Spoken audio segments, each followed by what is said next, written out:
At papunta nga kami guys ngayon sa Team Itik. Nahanap namin ang location nila. Talagang sinadya pa namin pumunta. Simula kami, Pinamalayan hanggang Bungabong. At ayan, nakita na talaga namin guys. Buti na lang talaga magaling maghanap tong asawa ko. Ayan, at bibigyan nga namin sila ng mga binili naming tuyo. Babawasan namin itong aming binili para mabigyan namin sila ng pusit na tuyo. Nakakahiya naman kasi na pupunta kami sa kanila tapos wala kami pasalubong.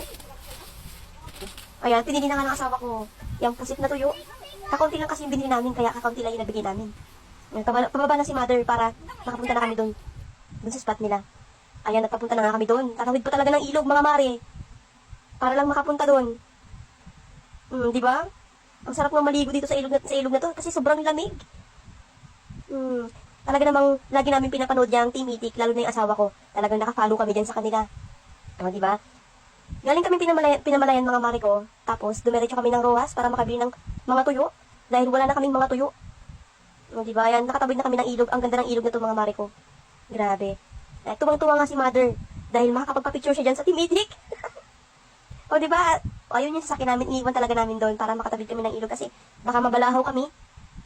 At ayan na sila. Nahiya talaga kami lumapit. Siyempre, di ba? Kasi baka maabala namin sila. Pero successful naman yung pagpunta natin kasi nga, ayun, nag-entertain naman sila ng mga bisita. Di ba? Okay lang naman daw kasi minsan lang naman saka paalis na sila ngayong araw na ito. Ayan. Nahiya pa talaga kami lumapit ni mother. Di ba?